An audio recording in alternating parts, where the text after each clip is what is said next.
Bonsoir tout le monde et merci d'être là. Je salue le Fils de Dieu en toi. Pourquoi cette salutation entre nous? Ben parce qu'elle est vraie. La seule chose qui est vraie en toi, c'est que tu es tel que Dieu t'a créé. Les images de soi qu'on s'est faites, qu'on a appelé l'ego, qu'on a appelé notre personnalité, qu'on a appelé la somme de nos expériences du passé, nos croyances, nos émotions, n'est pas la vérité à notre sujet. C'est pas parce que on pense quelque chose qu'on a changé le réel.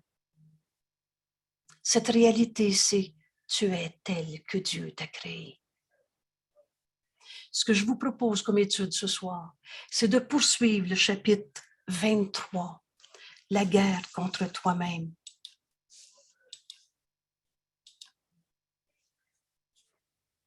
Le Fils de Dieu ne peut pas souffrir. Le Fils de Dieu, c'est toi. Le Fils de Dieu n'a pas d'ego. Comment Dieu aurait pu créer quelque chose en toi qui a besoin d'évoluer pour devenir le Fils de Dieu ou le Saint Fils de Dieu que nous sommes? Ça n'a pas de sens. Le Fils de Dieu n'a pas d'ego. Alors l'ego, c'est pas toi. Tu es tel que Dieu t'a créé. Et la paix de Dieu est en nous. L'héritage que Dieu nous a donné d'être son Fils. Dieu s'est donné lui-même à son Fils. Tous les attributs de Dieu sont les nôtres. Je suis tel que Dieu m'a créé. Tu es tel que Dieu t'a créé. Cette vérité est éternelle, c'est-à-dire depuis tout le temps et pour tout le temps et pour tout le monde. Mais nous, on s'est fait une image de soi qu'on a projetée sur nos frères, sur ce monde. Une image de souffrance, de tristesse, de petitesse, de péché, de coupable. C'est pas toi, mais c'est le monde qu'on s'est projeté. Et de là, on s'est fait cette guerre contre soi-même pour refuser, dans l'arrogance de l'ego, dans l'entêtement de l'ego, qu'on est tel que Dieu nous a créé, Saint Fils de Dieu, avec tous les attributs, tous les dons de Dieu sont les nôtres. Mais on s'est fait une guerre contre soi-même. Dans ce chapitre 23, je vous propose de poursuivre la compréhension de cette guerre contre soi-même. L'erreur a besoin d'être reconnue pour être abandonnée. Sinon, elle est cachée en nous, projetée sur l'autre. Et on garde nos jugements de condamnation, de petitesse, au lieu d'accepter cette vérité éternelle. Je suis tel que Dieu m'a créé. Et Dieu n'a créé qu'un seul Fils. On n'est pas des corps de la matière, des vibrations bonnes et mauvaises. On est la pensée de Dieu. Et la pensée jamais ne quitte sa source. Cette base même de notre compréhension du courant miracle est une idée qu'on avait à peu près jamais réfléchie, à peu près jamais vue. C'est la base même de savoir qu'on n'est pas des corps, qu'on est un esprit et que l'esprit est l'émanation de la pensée de Dieu que nous sommes et la pensée quitte pas sa source. En vérité, on est en Dieu en ce moment et depuis tout le temps. Et c'est vrai pour tout le monde. Mais nous, on s'est fait un monde d'illusions et on a donné à ce monde des lois, les lois du chaos. Si vous savez, le chaos, ça n'a pas de loi. On s'est fait un monde où on a dit chacun sa vérité. La vérité est la même pour chacun depuis tout le temps. Mais si chacun a sa vérité, alors on peut être en opposition avec la vérité d'un autre. On s'attaquer parce que l'autre pense comme ci ou comme ça. On s'en fait un ennemi. Et c'est cette première loi du chaos. On se pense attaqué par l'autre. Alors si on est attaqué, on a le droit d'attaquer. C'est ça le monde qu'on s'est fait. Et aujourd'hui, ces 5 lois du chaos, je vous invite vraiment à revoir et peut-être plusieurs fois, jusqu'à ce que cette compréhension de l'illusion de ce monde, à partir des lois qui n'existent pas, mais auxquelles on croit au péché, on croit au mal, on croit à la culpabilité. cette deuxième loi du chaos, Jésus nous dit, tu es devenu un adorateur du péché. Et si tu trouves des coupables, ben tu vas te sentir attaqué, alors tu as le droit d'aller à la guerre et d'attaquer. Et cette attaque, prends garde à l'épée que tu tiens au-dessus de ta gorge. C'est ta langue. C'est tous nos jugements de condamnation qui attaquent nos frères. À chaque fois que j'attaque, que je juge et condamne, et nul attaque sans l'intention de blesser. Et c'est ce que Jésus va appeler tuer, le meurtre. On veut tuer le Saint-Fils de Dieu en l'autre. Et comme on reçoit ce qu'on donne. Et si tu trouves un seul coupable sur la terre, c'est évident qu'on ne pourra pas accepter notre sainteté. C'est évident qu'on va se penser coupable, nous autres aussi. Et on se fait la guerre contre soi-même. Jésus nous enseigne dans ce chapitre que le salut, retrouver notre unité, retrouver la vérité de ce que nous sommes, le soi que nous partageons, S majuscule, le Fils de Dieu. Dieu n'a créé qu'un seul Fils. On est un en Dieu. C'est ça le Christ qui nous unit les uns aux autres, aussi bien qu'à Dieu. Et c'est ça le salut, retrouver cette unité. Et le salut n'a pas de compromis.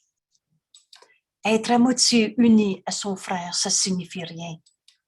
Je le juge, condamne, me compare et me sépare. Et dans notre comparaison, dans notre jugement, il y a toujours plus, moins, et il y a toujours condamnation. Dans le salut, il n'y a pas de compromis. Il n'y a pas un peu de condamnation et un peu voir le Fils de Dieu en l'autre.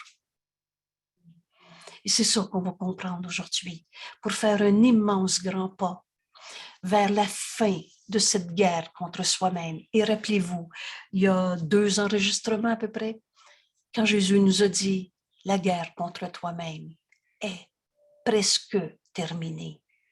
Comprendre ces lois du chaos qu'on s'est projetées est un grand pas parce que l'erreur a besoin d'être reconnue pour être abandonnée.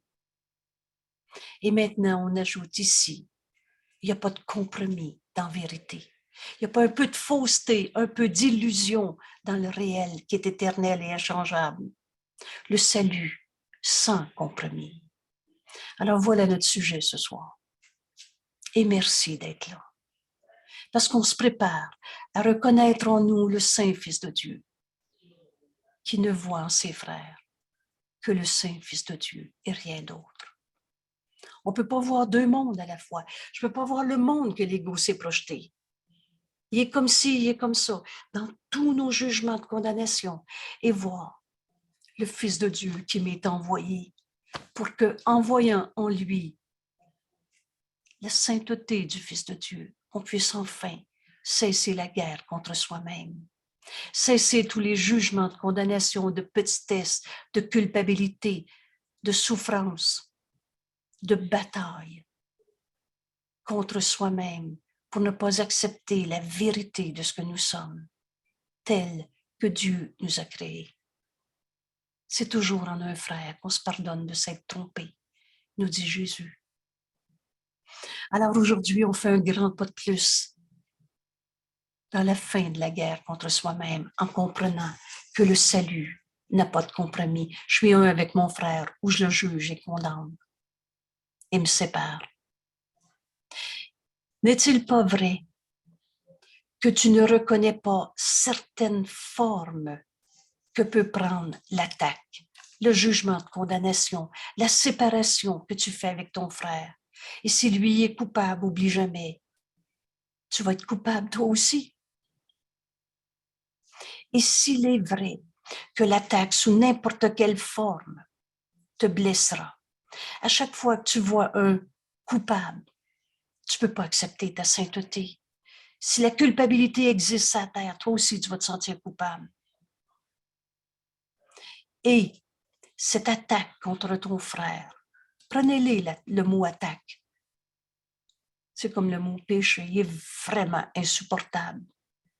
Mais en même temps, On a tellement chéri le péché en disant « je me sens coupable ». Non, c'est pas moi, c'est l'autre. Et on tourne en rond. Et à chaque fois qu'on condamne, on attaque notre frère. Prenez l'exemple, par exemple. J'ai de la peine parce que ma fille ne me parle plus. C'est pas ma fille qui me fait de la peine. C'est moi qui la condamne d'être la cause de ma peine. Parce que si je donne cette situation au Saint-Esprit, jamais il va m'expliquer que c'est normal de souffrir sa terre et que j'ai bien raison d'avoir de la peine. Il va te dire, il y a une autre manière de voir ça. Jusqu'à ce que tu veuilles ouvrir ton esprit et qu'enfin tu demandes la vérité au lieu de condamner ta fille, d'être la cause de ta peine, à cause d'eux, et de trouver d'autres coupables à n'en plus finir. L'attaque est mon ennemi. C'est moi qui condamne ma fille, qui me met en situation de souffrance. N'est-il pas vrai que tu ne reconnais pas certaines formes que peut prendre tes jugements de condamnation sur tes frères? Je la condamne pas, je l'aime, ma fille, c'est pour ça que je suis triste. On peut cacher nos jugements de condamnation de toutes sortes de manières. Mais s'il est vrai que l'attaque, sous n'importe quelle forme, te blessera, et le fera tout autant que sous une forme que tu reconnais, alors il doit s'en suivre que tu ne reconnais pas toujours la source de la douleur.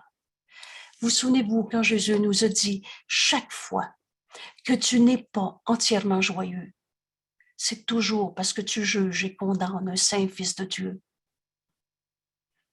Alors la source de ta douleur, c'est que tu te fais la guerre contre toi-même et tu refuses d'être tel que Dieu t'a créé en condamnant un seul de tes frères. Et tu deviens le geôlier de la prison que tu veux pour ton frère. Ben non, je veux pas qu'elle souffre. Elle m'a fait de la peine, la pauvre de elle. Puis là, on va continuer jusqu'au bon Dieu qui envoie des épreuves, jusqu'au méchant qui l'a amené dans la tentation d'être coupable de quelque chose. La source, c'est moi qui juge et condamne. Et à chaque fois que j'attaque un frère, je me blesse moi-même. C'est toujours soi-même qui se crucifie, que je reconnais sous nom cette condamnation, cette attaque. L'attaque, sous n'importe quelle forme, est pareillement destructrice et son but ne change pas. Juger, condamner un frère, c'est nier le Saint-Fils de Dieu en lui. Par définition, par conséquent, tu vas nier que tu es le Fils de Dieu et le Fils de Dieu qui ne peut pas souffrir. Tu vas justifier ta souffrance en expliquant ta condamnation sur l'autre. Et quand on est fatigué de condamner la maman qui était la cause de ma souffrance, alors on a fait de la substitution. Et ça devient ma collègue de travail, mon patron, ça devient le voisin, ça devient n'importe quoi. Toutes les attaques, à chaque fois qu'on condamne, sous n'importe quelle forme, c'est pareillement destructrice. La seule intention est le meurtre. Vous allez me dire, ces mots-là sont donc forts. Ben non, je ne veux pas tuer ma fille, je l'aime. Mais comme ça, je ne peux rien y faire. Je ne sais plus quoi faire. Alors, à chaque fois qu'on condamne, on veut tuer le Saint-Fils de Dieu en l'autre. On nie ou trahit le Fils de Dieu en nous-mêmes. Par conséquent, on se fait la guerre à soi-même. À chaque fois que je condamne. Vous savez, avant la fin de la lecture de ce texte, où Jésus nous amène à la fin de la guerre contre soi-même, on va comprendre. Il n'y en a plus un sur la terre que je veux condamner. Et quand on a enfin ce petit désir, le Saint-Esprit nous guide mot à mot dans tous nos jugements. Et vous le savez, entre nous, on se répète, finis même pas ta première phrase. Quand Jésus nous a dit, fais pas un pas dans le système de pensée de l'ego, l'autre va suivre et tu t'en rendras pas compte. L'attaque, tous nos jugements de condamnation sous n'importe quelle forme est pareillement destructrice. Son but ne change pas. Une seule, la seule intention en est le meurtre. Tuer le Saint Fils de Dieu. Et donc, sauver la face d'un ego. Vous savez, l'ego, allez dans votre chapitre 11. L'ego, littéralement, est en guerre contre Dieu. Ou c'est Dieu qui existe. Et Dieu n'a pas fabriqué un ego. Dieu n'a pas créé un demi-fils de Dieu. Un fils de Dieu avec des défauts de fabrication, des personnalités toxiques, des coupables, des pauvres de lui, des malades, etc. À chaque fois qu'on juge et condamne nos frères, on veut tuer le Fils de Dieu. C'est l'ego qui est en bataille contre Dieu, ou c'est Dieu qui existe, ou c'est l'ego. Mais si Dieu existe, l'ego n'a aucune réalité. Tu es tel que Dieu t'a créé. Et le Fils de Dieu n'a pas d'ego. Alors l'ego, c'est pas toi. C'est une image fausse de toi-même. Mais chaque fois qu'on garde dans notre esprit cette manière de juger, condamner nos frères, la seule intention est de tuer le Fils de Dieu. En est le meurtre. Et quelle forme de meurtre sert à couvrir la culpabilité massive qui en découle? Pour ça qu'on est mal quand on condamne. Ou encore, quelle forme de meurtre peut servir à couvrir la peur frénétique de la punition? Si tu condamnes un frère, tu vas te penser au champ de bataille parce que tu vas te penser attaquer. Que doit ressentir celui qui juge et condamne nos frères? Celui qui attaque, le meurtrier. Prenez-les mot à mot. J'ai appris, quand j'ai demandé au Saint-Esprit au début comment on fait pour comprendre ce cours, le Saint-Esprit le partageait, comme on fait dans nos groupes d'études, dans cet enregistrement. Comment on fait? Et le Saint-Esprit m'avait répondu, mets tes deux doigts sur la ligne, puis change pas un mot. Ce cours ne prête pas à interprétation. Et il dit exactement ce qu'il dit. L'ego veut ta mort. L'ego, dans ce système de pensée, l'ego, ça n'existe pas. C'est une manière de penser dans ton esprit séparé qui juge et condamne. Et à chaque fois qu'on condamne un frère, on ne retrouvera jamais le Saint-Fils de Dieu s'il y a un coupable sur la terre. C'est ça, vouloir tuer le Fils de Dieu. Et par conséquent, tuer Dieu. Mais Dieu ne peut pas mourir, et toi non plus, Fils de Dieu. La vie qui est en toi, ça ne donne pas de la mort. La vie qui est en toi, c'est de la vie éternelle, comme Dieu. Alors, l'attaque, sous n'importe quelle forme, est pareillement destructrice. Sa seule intention en est le meurtre. Peut-être n'est-il qu'il est un meurtrier. Non, non, je ne veux pas tuer ma fille. Moi, j'ai de la peine parce qu'elle ne me parle plus. Non, non, je veux rendre service à ma collègue parce que je lui ai dit, tu sais, l'autre, là, fais attention. Mais moi, je ne dis pas rien, là. Comprenez-vous l'attaque? L'intention de nier, tuer le Fils de Dieu. Peut-être nie-t-il qu'il est un meurtrier et justifie-t-il sa brutalité? Non, non, je dis rien là, mais tu sais, elle fait attention. Jésus nomme ça ici, brutalité, dans nos jugements d'attaque. Nul n'attaque sans l'intention de tuer. Et justifie-t-il sa brutalité avec des sourires quand il attaque? Or, il souffrira. Il souffrira des jugements de condamnation qu'on porte. Et son intention lui apparaîtra dans des cauchemars où le sourire ont disparu, où les sourires ont disparu, et où le but, ce but, c'est de vouloir tuer le Fils de Dieu. La seule intention en est le meurtre, et où le but surgit pour rencontrer sa conscience horrifiée et le poursuivre encore. Si tu condamnes ton frère, tu vas te penser au champ de bataille, puis tu vas te penser attaquer. Car nul ne pense au meurtre et échappe à la culpabilité que sa pensée entraîne. Si l'intention est la mort, qu'importe la forme qu'elle prend. La mort est-elle, sous quelque forme que ce soit, si belle, si charitable, qu'elle puisse sembler une bénédiction et un signe que la voix de Dieu parle par toi à ton frère? On ne finit de juger, de justifier nos jugements de condamnation sur qui que ce soit. La mort sera jamais de l'amour. Condamner mon frère sera jamais de l'amour. Ce n'est pas l'emballage qui fait le don que tu donnes, la forme que peut prendre ton jugement de condamnation. Une boîte vide, si belle qu'elle soit, et gentiment donnée, ne contient toujours rien.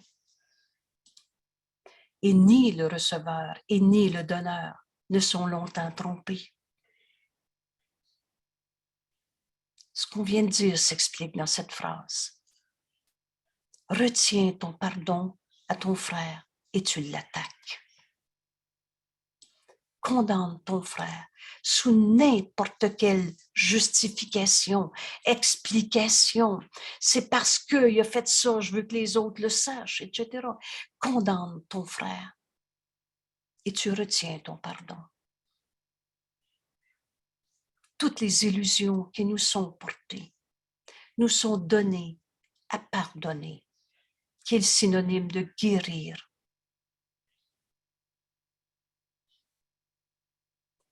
Retiens le pardon et tu attaques ton frère.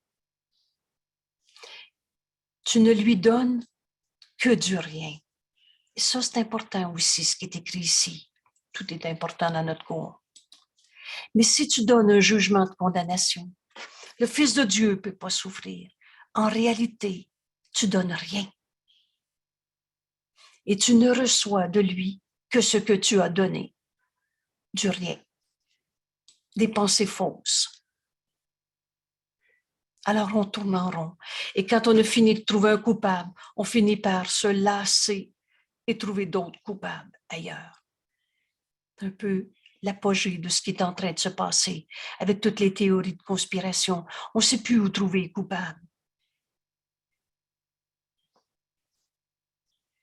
Alors ça devient le gouvernement qui nous attaque, etc.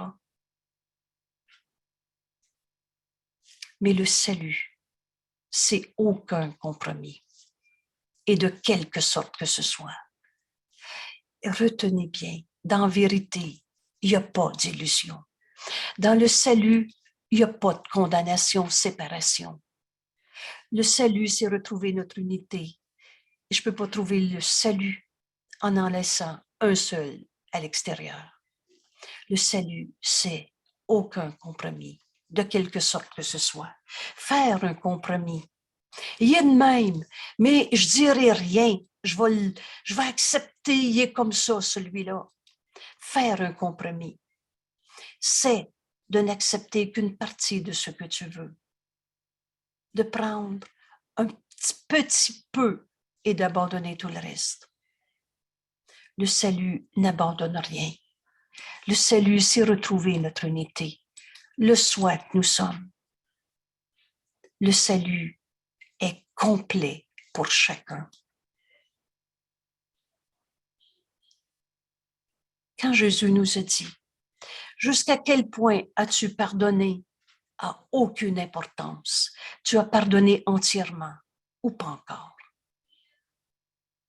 Le salut n'abandonne rien. Il n'y en a pas un de mes frères que je vais condamner. Laisse seulement entrer l'idée du compromis. Oui, mais il est de même, mais je vais l'accepter pareil. Je ne dirai rien. Et laisse seulement entrer l'idée du compromis dans ton esprit et la conscience du but, le salut, le soi que nous partageons. Et la conscience du but, du salut est perdue pour toi. Parce qu'il n'est pas reconnu. Le salut est nié ou le compromis a été accepté. Je suis un avec mon frère ou je me sépare en le condamnant encore. Il n'y a absolument rien entre les deux. Et vous allez comprendre que c'est pour ça que c'est simple. Ou tu pardonnes ou tu condamnes. Mais à chaque fois que tu as condamné, tu t'es mis toi-même dans ta propre prison que tu projettes sur l'autre. Tu t'es crucifié toi-même. C'est toujours soi-même qui se crucifie. Dans le salut est nié où le compromis a été accepté, car le compromis est la croyance que le salut est impossible. Pensez-y comme il faut, là. Oui, mais je peux pas oublier ce qu'il a fait. Alors, je vais tourner la page. On n'en parlera plus. Vous avez vu l'idée du compromis? Au lieu de m'unir à mon frère, en pardonnant en moi l'illusion de culpabilité. Oh, les erreurs sont des erreurs. Mais quand on a transformé les erreurs dans ces lois du chaos en péché, en coupable, et qu'on s'est inventé un Dieu pour gérer les pécheurs et les coupables, alors même Dieu ne pouvait plus nous pardonner. Donc, on ne pardonne pas à nos frères, on tourne la page. Tous ces faux pardons que l'ego a inventés dans toutes sortes de rituels. Il n'y a qu'une seule manière de pardonner. Comme Dieu pardonne, lui qui n'a jamais condamné. Mais dès qu'on essaie de faire un compromis dans s'unir à nos frères, on a perdu de vue ce qu'est le salut. Alors, car le compromis est la croyance que le salut est impossible. Je ne peux pas m'unir à lui, il est comme ça. Il voudrait maintenir que tu peux attaquer un peu, tu peux condamner un peu et aimer un petit peu, puis en plus en connaître la différence. Le salut n'a pas de compromis. Ainsi, accepter des compromis, ainsi il voudrait enseigner qu'un Saint-Fils de Dieu peut être différent d'un autre Saint-Fils de Dieu. Qu'un petit peu du même, un Saint-Fils de Dieu, c'est comme un Saint-Fils de Dieu, qu'un petit peu du même peut encore être différent. Excusez.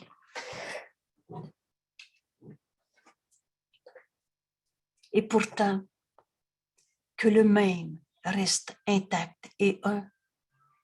Est-ce que c'est possible qu'on reconnaisse enfin qu'on est le Fils de Dieu, un seul soi, et qu'on en ait un peu nos frères? Et vous allez comprendre maintenant pourquoi ce cours est simple. Il y a juste la vérité qui est vraie. Ou je condamne mon frère, ou je m'unis à lui dans la vérité d'un Saint-Fils de Dieu qui est comme un Saint-Fils de Dieu. Il n'y a pas un peu de lui qui est rendu moins Saint-Fils de Dieu. Il n'y a pas un peu de lui qui est autrement que comme Dieu l'a créé. Peux-tu accepter ces compromis? Impossible. Cela est-il censé? Cela peut-il être compris? Qu'il soit un fils de Dieu, mais rendu un coupable. Alors Jésus nous dit, secours est facile. Ailleurs, ça va être écrit, secours est simple. Secours est facile, justement parce qu'il ne fait pas de compromis. Un saint fils de Dieu, c'est comme un saint fils de Dieu. Il n'y a pas de comparaison dans l'amour. Dieu n'a pas créé des à moitié saints fils de Dieu. Ou encore, vous connaissez ces mots parce que la vérité est en nous. La création de Dieu est éternelle, immuable, inchangeable. Ce que Dieu a créé est éternel. Alors, un fils de Dieu ne peut pas être un coupable. Ce qui est le même ne peut pas être différent. Et ce cours est facile, justement parce qu'il n'y a pas de compromis. Or, il semble difficile. Difficile pour ceux qui croient encore que le compromis est possible. Et ce compromis, vous le retrouvez dans cette première loi du chaos. Ah ben de toute façon, on a chacun nos vérités. Toi, tu crois ça, moi, je crois ça. Alors, on ne peut pas s'unir.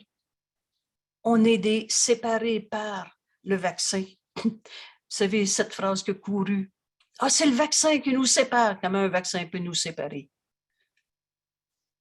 Mais c'est ces lois du chaos derrière lesquelles on cachait nos jugements de condamnation. Si on a chacun nos vérités, alors il y a des vérités qui sont plus vraies que d'autres et d'autres moins vraies. Alors on a le droit de juger et condamner nos frères. Le cours est facile, ce cours est facile, justement parce qu'un saint fils de Dieu, c'est comme un saint fils de Dieu. Il n'y a pas de compromis possible. Et ce cours semble difficile à ceux qui veulent préserver les lois du chaos. Revoyez ces 5 lois. Je reviens souvent sur la première. Chacun sa vérité. Toi, tu es comme ça, moi, je suis comme ça. Ces images ne sont que des tromperies de soi. Un fils de Dieu, c'est comme un fils de Dieu. Je vais vous poser une question toute simple et bête. C'est quoi la différence entre avoir la peau blanche et la peau noire? Est-ce qu'il y en a un qui est plus saint fils de Dieu et l'autre moins saint fils de Dieu? Est-ce que ma question est assez grotesque? Impensable? La vérité, elle est la même pour chacun. Tu es tel que Dieu t'a créé. Et quand on ne fait plus de compromis, toutes ces lois du chaos, si chacun a ses valeurs, alors il y a des valeurs qui représentent le mal, puis d'autres qui représentent le bien. Alors il y a des pécheurs, et s'il y a des pécheurs, il y a un Dieu pour gérer les coupables. Alors on a inventé la peur de Dieu. Et c'est là qu'on pensait que les lois du chaos, ça finirait jamais sa planète Terre, parce qu'on va toujours être en guerre. Il n'en est rien. Derrière ce monde, projeté par les lois du chaos, vous savez, on a juste besoin de comprendre une phrase. Le chaos, ça n'a pas de loi. Alors, je n'ai pas besoin de m'opposer aux lois du chaos. On a simplement besoin d'accepter la vérité qui, elle, est éternelle. Il n'y en a pas d'opposition à la vérité. La vérité est, tu es tel que Dieu t'a créé et n'enseigne que l'amour car c'est ce que tu es. Et c'est vrai pour tous nos frères. C'est ça. Fait, souvenez-vous à Noël, renaître au Christ en nous. Fais que cette année, tout soit pareil. Fais que cette année, tu vas voir en chacun de tes frères le Saint-Fils de Dieu et sans compromis.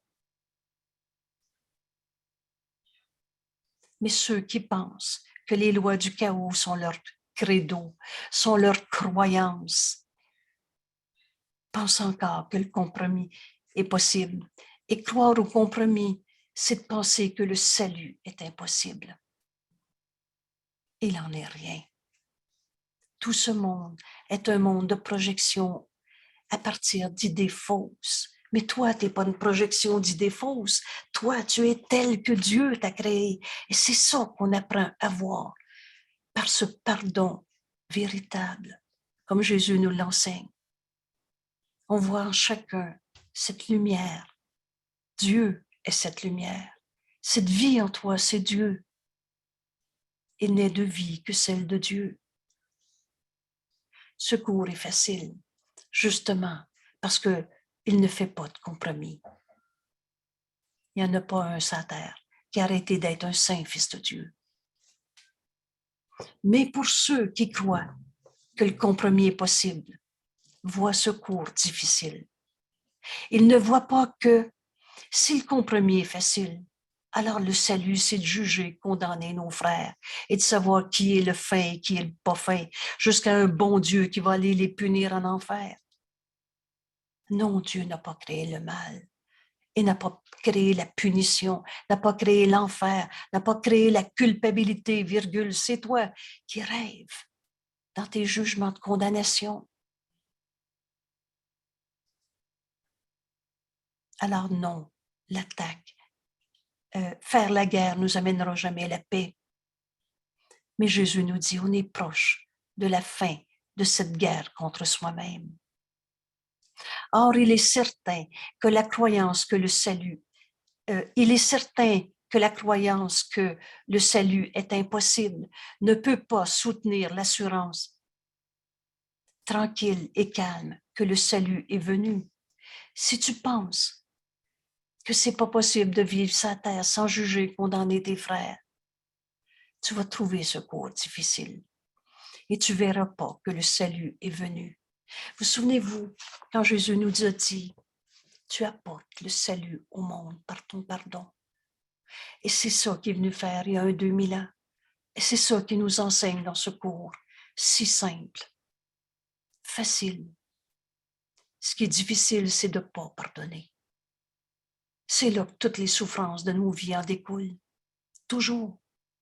Chaque fois que tu n'es pas entièrement joyeux, c'est toujours parce que tu as jugé, condamné un saint fils de Dieu. Et tu ne verras pas que le salut est venu tant que tu vas penser que le compromis est possible, qu'il y a du monde, nos frères, que c'est vrai qu'eux autres, tu peux les condamner. Le pardon ne peut pas être retenu un petit peu. Pas plus qu'il n'est possible d'attaquer pour ceci et d'aimer pour cela, et en même temps comprendre le pardon. Jusqu'à quel point tu as pardonné n'a aucune importance. Tu as pardonné entièrement ou pas encore. Ne voudrais-tu pas pouvoir reconnaître un assaut contre ta paix, et ce, sous n'importe quelle forme, sous n'importe quelle sous n'importe quelle forme de jugement de condamnation? Ne voudrais-tu pas pouvoir reconnaître une attaque, un assaut contre ta paix, sous quelque forme que ce soit, si c'est ainsi seulement qu'il devenait impossible de perdre ta paix de vue? Un fils de Dieu est en paix. Cette paix est en toi et ne t'a jamais quitté. Elle ne peut pas être attaquée par rien en ce monde. Ta vérité est éternelle. Alors ici, la belle question que Jésus nous pose. On veut-tu encore condamner un seul de nos frères? Parce que c'est là qu'on s'est attaqué soi-même. C'est là qu'on se fait la guerre contre soi-même. Veux-tu reconnaître toutes les formes de jugement, de condamnation que tu gardes encore, entre guillemets, vraies pour toi? C'est là que tu perds ta paix. Ta paix, elle peut être gardée, brillante dans ta vision, même au milieu d'une guerre, même au milieu d'une maladie. Ta paix, elle peut être gardée brillante dans ta vision, à jamais claire à ton esprit, à jamais hors de ta vue, si tu ne la défends pas. Parce que défendre ta paix, ça veut dire que tu te penses attaquer. Et si tu te penses attaquer, c'est parce que tu viens déjà de condamner un frère d'être ton attaquant. Il est une paix en toi que rien en ce monde ne peut attaquer. Si tu te penses attaquer et tu penses qu'il faut défendre ta paix, c'est que tu as déjà condamné. Ceux qui croient que la paix peut être défendue et que l'attaque est justifiée en son nom ne peuvent percevoir que cette paix réside en eux depuis tout le temps et pour tout le temps. Voilà le salut, et le salut sans compromis. Comment pourrait-il le savoir si tu te penses attaquer? Tu te donnes le droit de te défendre. Tu ne trouveras pas la paix sur le champ de bataille. Comment pourrait-il le savoir? Pourrait-il accepter le pardon de pair avec la croyance que l'attaque, le meurtre, prend certaines formes par lesquelles leur paix est sauvée? Tu ne trouveras pas la paix si tu condamnes encore ton frère. Serait-il désireux d'accepter le fait que leur but brutal, attaquer ton frère, est dirigé contre eux-mêmes? Chaque fois que tu condamnes un frère, C'est toi qui deviens le geôlier de la prison que tu lui souhaites. Et tu ne trouveras pas le moyen de t'en sortir parce que c'est l'autre la cause de ta souffrance. Cherche pas à l'extérieur de toi. Combien de fois le Saint-Esprit nous répète ça jusqu'à ce qu'on comprenne qu'on n'a jamais été attaqué, que le Fils de Dieu est tel que Dieu l'a créé, que le Fils de Dieu ne peut pas souffrir et que je suis son Fils et que toi, mon frère, tu es tel que Dieu t'a créé. C'est la fin de nos jugements de condamnation. Ce sera donc la fin de croire à l'ego, parce que seul l'ego peut souffrir. Le Fils de Dieu en nous, il est en paix. Et le Fils de Dieu ne peut pas souffrir. Retournez voir votre leçon 110. Alors, et nul ne s'unit à des ennemis. Si tu condamnes ton frère, tu vas le garder séparé. Et nul ne s'unit à des ennemis, ni ne s'accorde avec eux sur un même but. Nul ne fait de compromis avec un ennemi qui ne le hait encore pour ce qu'il a gardé pour lui. Vous allez retrouver dans la 4e, 5e loi de l'ego, du chaos, pardon. Tu penses que ton frère a quelque chose qui t'a volé. Tout le phénomène de la conspiration. Tu penses que les riches t'ont volé. Tu penses que les gouvernements t'ont volé. Parce que tu penses que l'autre a quelque chose que tu n'as pas, que tu veux. Mais c'est quoi ce quelque chose? Et Jésus nous l'explique dans la 4e, 5e loi du chaos. C'est un substitut à l'amour. Mais il n'y en a pas de substitut à l'amour. Ce n'est que du rêve. À chaque fois qu'on s'est battu dans ce monde, en pensant que l'autre nous attaquait, on a donné du sens à quelque chose qui est faux. On cherchait des substituts à la vérité. N'enseigne que l'amour, car c'est ce que tu es. Et là, tu vas comprendre que tu es le Fils de Dieu à qui Dieu a tout donné. Et nul ne fait de compromis avec un ennemi qui ne le hait encore pour ce qu'il a gardé pour lui. Ne confonds pas la trêve avec la paix. Ne confonds pas. Non, j'ai tout pardonné, j'en parle plus maintenant. Et garder en toi la peur dans ton jugement de condamnation sur l'autre. Ne confonds pas la trêve avec la paix, ni le compromis avec l'évasion hors du conflit. Voilà la fin de la guerre contre soi-même. Voilà la fin de mes jugements de condamnation sur qui que ce soit. L'évasion hors du conflit. Être délivré du conflit signifie qu'il est terminé. Pas une trêve, là j'ai la paix maintenant, j'espère ne plus le rencontrer. C'est pas la paix, ça. C'est la guerre. La porte est ouverte. Tu as quitté le champ de bataille. Tu ne t'es pas attardé là, dans le champ de bataille, en espérant lâchement qu'il ne reviendra pas parce que les canons ont un instant se sont tus et que leur peur qui hante le lieu de mort n'est pas apparente. Le pardon n'a pas de compromis. Le salut n'a pas de compromis. Il n'y a pas de sécurité sur un champ de bataille. Mais Jésus dit, ce champ de bataille, ce monde qu'on s'est projeté, cette chicane de famille, ce conflit au travail, ce monde, tu peux le regarder d'en haut, en sécurité. Vous souvenez-vous, notre sécurité est en Dieu. Notre sécurité, elle est dans la vérité et non pas dans les illusions. Tu peux regarder ce monde de bataille d'en haut, en sécurité, et ne pas être touché. Il n'y a pas une phrase dans ce cours qui ne dit pas ce qu'elle dit. Mais de l'intérieur du champ de bataille, dans le conflit. Tu ne peux trouver aucune sécurité. Pas un arbre encore debout ne te mettra à l'abri. Pas une illusion de protection. Non, non, je ne le verrai plus là, je vais être tranquille maintenant.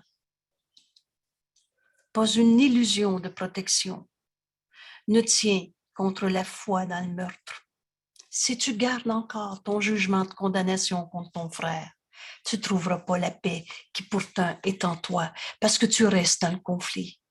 Tu restes dans le champ de bataille. Et le corps se tient là. Vous savez, toutes nos batailles en ce monde relèvent toujours de notre identification au corps et de la négation du Saint-Fils de Dieu que nous sommes. On n'est pas des corps avec des bonnes et mauvaises vibrations. On n'est pas nos possessions, notre maison, notre compte de banque. À chaque fois qu'on continue de condamner nos frères, c'est toujours une identification au corps. Le corps se tient là, déchiré entre le désir naturel de communiquer, s'unir. C'est notre nature. On est un seul soi. Il y a un appel à cette unité en nous. Notre désir naturel de communiquer. Alors, mais quand tu t'identifies dans ce monde de bataille, tu t'identifies au corps, à tes possessions. Et donc, tu es déchiré entre le désir naturel de communiquer et l'intention contre nature de tuer et de mourir. C'est ça qu'on en est, nos frères. Si, à la lecture de ce texte aujourd'hui, on comprend où Jésus nous conduit, c'est la fin de nos jugements de condamnation. Et dites-les dans les mots qui sont les vôtres. Mais on est tout proche de cette décision. Il n'y en a plus un seul sur la terre que je veux condamner. Et vous savez, dans ce cours, il ne nous est pas demandé de ne pas faire d'erreur. On est dans un monde de projection, d'illusion. Mais il nous est demandé d'avoir le petit désir de vouloir la vérité. Ne plus jamais rester dans le conflit, parce qu'on ne trouve pas la paix dans le champ de bataille. Mais ce champ de bataille, ce monde de souffrance, tu peux le regarder au-delà des illusions de conflit. Parce qu'en réalité, on est un seul soi. C'est ça qu'on voit quand enfin on pardonne. Tu peux le regarder d'en haut, en sécurité, et ne pas être touché. Penses-tu que la forme que prend le meurtre puisse offrir une sécurité? Est-ce que la culpabilité peut être absente d'un champ de bataille? Alors Jésus nous invite dans cet instant à l'intérieur de nous et on n'attend que soi-même. Y a-t-il encore quelqu'un que je veux condamner dans ma vie, moi? Et ce n'est que entièrement, librement et joyeusement qu'on prend notre décision de plus jamais rentrer dans le champ de bataille avec nos frères en jugeant, condamnant un seul d'entre nous.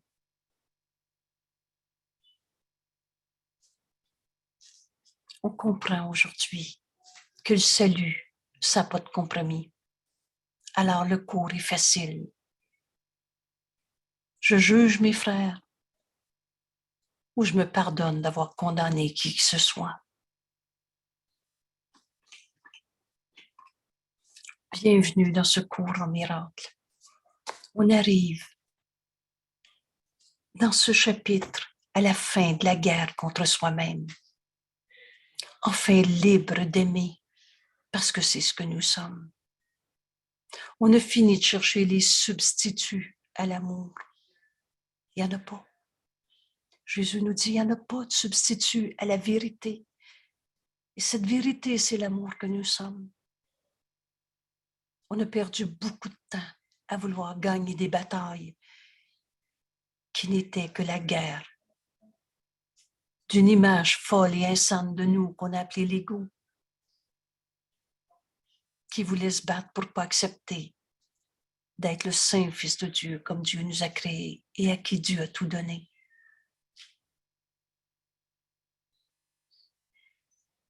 Alors, merci d'être là, saint Fils de Dieu. Et c'est avec une immense gratitude pour Jésus que je termine en disant, ce cours est facile justement, parce que la vérité est vraie et qu'il n'y a pas d'illusion dans la vérité. Ce cours ne fait pas de compromis, parce que le salut n'a pas de compromis. La vérité n'a pas de compromis. On n'a jamais été séparés, toi et moi. Et quand on comprend notre véritable identité, c'est ça qu'on offre au monde. Alors, le conflit n'est plus possible. Vous vous souvenez, le but de ce cours, c'est d'atteindre la paix et sa conservation.